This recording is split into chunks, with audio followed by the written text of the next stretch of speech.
अस्सलामुअलैकुम दोस्तों, मैंने बताया था कि इसके बाद में एक अहम वीडियो और बनाऊंगा और वीडियो वो ये है कि जनाब इस वक्त जब ये वीडियो मैं बना रहा हूँ, सुप्रीम कोर्ट में इमरान खान की जो ज़मानत है उसका केस लग गया है और वहाँ पे बताया गया है कि जनाब इमरान खान की गिरफ्तारी जनाब वो गैर कानूनी तरीके से कराई गई है और इसमें 3 जज हैं जनाब, चीफ जस्टिस आठा बंदियाल साहब और अटर मिनल्ला साहब और मज़हर साहब। ठीक है जी, 3 जज हैं और इनका बेंच जब बना सुबह मुझे उसकी इतला मिली। कल तक इस केस के ऊपर नंबर भी नहीं लगा था। ठीक है, नंबर भी नहीं लगा था। पहली बात तो यह है कि एक दिन में ये केस लग जाना ही बड़ी बात है, इसके ऊपर नंबर भी नहीं लगा था। और यार दुनिया में कितने केस पड़े हैं जिसके ऊपर नंबर ये केस लगाते हैं और ये वो। इमरान खान को बिल्कुल लाडले की हैसियत दी जा रही है बिल्कुल। और मैं अभी ये केस का फैसला नहीं हुआ, मैं आपको इस केस का फैसला भी अभी बता देता हूँ, अभी बता देता हूँ। मैं आपको बता देता हूँ क्या बहस क्या हो रही है इस वक्त कि जनाब इस्लामाबाद हाई कोर्ट के रजिस्ट्रार से रब्ता किया गया था जब उसको गिरफ्तार करने लगे। एक दूसरा ये कहा जा रहा था कि अदालत का तकद्दुस मजरूह हुआ है। 2 तीसरा ये कहा रहा था जी कि इमरान खान की नीयत थी अदालत में जमा कराने की, हालांकि वो बिल्कुल गलत कह रहे हैं, नैब के हवाले से नीयत नहीं थी। 4 ये सारी बातें हो रही हैं। अब मैं आपको आम रूटीन बता दूं, मैंने हजारों केस जमानत के किए हैं। रोजाना हाई कोर्ट में और सुप्रीम कोर्ट में जब जमानत के लिए पुलिस आई होती है, बहस होती है, उधर से मुद्दई का वकील होता है, इधर मुलजम का वकील होता है, हम बहस करते हैं और अदालत अगर कह देती है ना कि जमानत डिसमिस, वहां से ही ऐसे पकड़ लेते हैं। ऐसे वो दौड़ लगाने की कोशिश करे तो उसके पीछे पकड़ के ऐसे पकड़ लेते हैं। अदालत के अंदर, मैं बाहर की बात नहीं कर रहा, अदालत के अंदर ही पकड़ लेते हैं जज के सामने। और सैकड़ों केस ऐसे मैंने किए हैं, जज कहते हैं इसको पकड़ लो, बस वो बेल डिसमिस भी नहीं कहता, बहस खत्म होती है तो जज कहता है जी कि पुलिस को के पकड़ लो और वो पकड़ लेते हैं। ठीक, ये 1 नहीं 2 नहीं सैकड़ों नहीं हजारों, सुप्रीम कोर्ट में भी और हाई कोर्ट में भी, हर हाई कोर्ट में। अब ये कहा जा रहा है कि रजिस्ट्रार से इजाजत ली है। मुझे बताएं, जब ये गिरफ्तारियां होती हैं जो मैं आपको बता रहा हूं हजारों केसों की, किसी रजिस्ट्रार से इजाजत ली जाती है? ली जाती है? नहीं ली जाती, नहीं ली जाती। तो ये क्यों सवाल उठाया जा रहा है कि आपने रजिस्ट्रार से इजाजत ली है कि नहीं ली? फिर एहाता अदालत की बात तो खत्म होगी जब कोर्ट रूम के अंदर से आप गिरफ्तार कर सकते हैं, तो बाहर तो वो तो बार रूम का इलाका है, उधर तो आप रोजाना ही गिरफ्तारियां होती हैं और बेशुमार होती हैं। वो कह रहा होता है कि मैं अदालत जा रहा हूं जमानत कराने के लिए, अदालत में केस दायर होता है 1 दिन पहले दायर, तो ये कहा जाता है कि जी ये इसने अदालत में केस दायर कर रखा है, ये आ रहा होता है, फिर भी वो अदालत में पहुंचने से पहले गिरफ्तार हो जाता है और उसको गिरफ्तार करके ले जाते हैं। जब केस की बारी आती है, जज साहब से पूछा जाता है कि सर जी बेल बिफोर अरेस्ट की थी, अभी गेट से गिरफ्तार कर लिया जाता है, तो जज कहता है ये इनफ्रक्चुअस हो गई है, ये बेल खत्म, अब नई आप दायर करें बाद अज गिरफ्तारी की। ये भी हजारों केस हैं, भरे पड़े हैं, ना रजिस्ट्रार से पूछा जाता है, ना कोई ऐसी बात होती है, ये आम रूटीन है। और इसके ऊपर तो सैकड़ों केस है इमरान मानी के ऊपर। ये तो पूछने वाली बात ही नहीं है। ये तो 1 से ज्यादा केस हो तो वो कहते हैं ये हैबिचुअल ऑफेंडर है, यानी कि ये ऑफेंस का आदी है। ये इमरान खान उसमें आदी में आते हैं, हैबिचुअल, ये उसमें। इसकी तो जमानत किसी सूरत नहीं होनी चाहिए।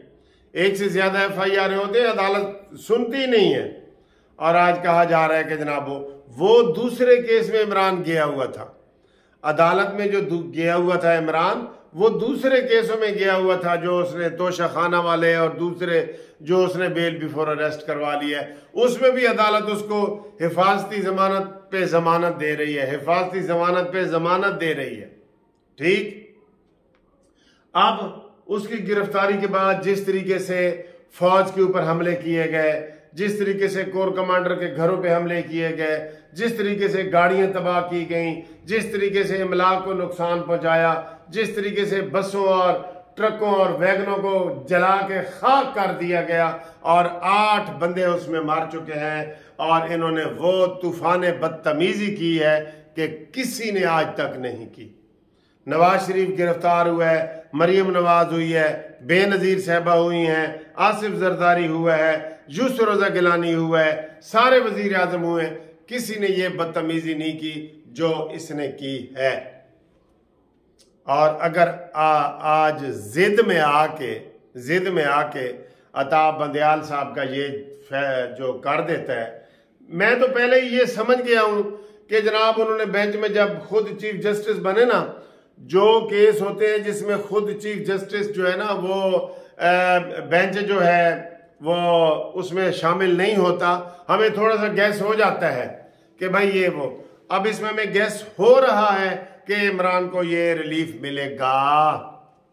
कहते हैं इंसाफ वो जो होता हुआ नजर आए। हम तो जनाब पहले बता देते हैं, जैसे जाजुल हसन है, जैसे जनाब मज़ाहिर नकवी है, चीफ साहब है, सारे इमरान के केस लगते ही इसके पास है। क्यों नहीं ये लगा केस काजी फायज ईसा के पास? क्यों नहीं लगा ये केस तारिक मसूद के पास, सीनियर जजों के पास क्यों नहीं लगा? तो इससे मैंने तो सुबह ही अंदाजा लगा लिया था। मेरे एक साफी दोस्त है, मैंने कहा भाई इमरान की जमानत हो जाएगी। कहते हैं ये क्या भाई, इतने तमाशे के बाद भी हो जाएगी? मैंने कहा देख लेना। और अब मैं आपको ये बता रहा हूं कि इस केस में इमरान खान की जमानत हो जाएगी। मैंने आपको हजारों मिसालें दी हैं कि अदालत के बाहर, हाई कोर्ट के नहीं, कमरे के अंदर से जमानतें खारिज हुई हैं और गिरफ्तारी हुई है। कमरे के अंदर से, मैं बाहर की बात ही नहीं कर रहा। तो आज इसको जनाब जो हैबिचुअल ऑफेंडर है, आदि मुजरिम है, आदि मुजरिम इसे कहते हैं, जिसने बेशुमार तौहीन अदालतें की हुई हैं, औरत को ऐसे करके धमकी दी हुई है, सब जजों को पता है। नहीं पता तो अता बंदयाल को नहीं पता। जैसे इसने कहा था ना 25 मई को कि इमरान को आने दो इस्लामाबाद, और ये पेशावर भाग गया था। आपको पता है 29 दिन पेशावर में रहा था, भाग गया था डरपोक। तो इन्होंने कहा जी इमरान को आने दो, ये डी चौक नहीं आएगा, ठीक है, और कंटेनर वगैरह हटा दो राणा सनाउल्लाह। तो इन्होंने कंटेनर हटा दिए और इमरान सीधा डी चौक गया। और अता बंदयाल के पास जब कंटेम्प्ट दायर की गई तो उसने कहा उस बेचारे को पता ही नहीं चला होगा डी चौक का। अंदाजा करें, ऐसे नहीं इमरान लोग जो गालियां दे रहे हैं, जो बुरा भला कह रहे हैं सोशल मीडिया पे, ऐसे नहीं कह रहे। ये मज़ाहिर नकवी के खिलाफ जो सारे सबूत लोगों को पता है कि जनाब उसने रेफरेंस उसके खिलाफ दायर है, तो केस से अलग क्यों नहीं? मैं जी लोगों को मैसेज देना चाहता हूं, ये सियासी बने हुए हैं, सारे जज सियासी बने हुए हैं। मैं आपको बता रहा हूं, मैंने आपको मिसालें दे दी हैं। अपने जाती केसों में अदालत के अंदर गिरफ्तारी हुई है, सुप्रीम कोर्ट के अंदर गिरफ्तारी हुई है। ना सिर्फ ये कि सुप्रीम कोर्ट की बिल्डिंग, बल्कि इहाते के बिल्डिंग भी नहीं, कमरे के अंदर से जज के सामने बैठ के गिरफ्तारियां हुई हैं।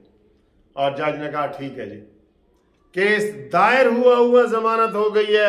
जज ने आवाज दी तो जो वकील ने कहा जी वो बारों फाड़ के ले गए, कहते हाँ ठीक है, ये दरखास्त तुम्हारी खारिज है और नई दरखास्त ले आना गिरफ्तारी के बाद वाली। तो अब जो ये करने जा रहे हैं, ये आप तक जब वीडियो पहुंच रही होगी, आपको मैं बता रहा हूं आपको मैं पहले बता रहा हूं कि ये जनाब जज साहब जो है ये इनकी ज़मानत लेने पे तैयार बैठे हैं और ये ज़मानत ले लेंगे। और ये जो तमाशा मुल्क में 3 दिन हुआ है वो अरबों खरबों रुपए का नुकसान हुआ है, फौज को बदनाम किया गया है, वो आप देखते रह जाएंगे कि यार ये क्या हुआ है, ये क्या हुआ है। यानी कि मैंने कानूनी लिहाज से बताया, हर तरीके से इमरान की गिरफ्तारी परफेक्ट तरीके से हुई है। और फिर कह रहे हैं जी अदालत की तौहीन हुई है। Chief justice Islamabad high court ने कहा है कि ये गिरफ्तारी कानूनी है, ये गिरफ्तारी कानूनी है। चीफ जस्टिस ने कहा है, जो उस अदालत का चीफ जस्टिस है। और अता बंदयाल और ये कह रहे हैं अतर मिनल्ला वगैरह के जनाब अदालत की तौहीन हुई है और अदलिया की बेतौकीरी हुई है। खुद चीफ जस्टिस इस्लामाबाद ने कहा है कि ये गिरफ्तारी कानूनी है, कानूनी है, कानूनी है।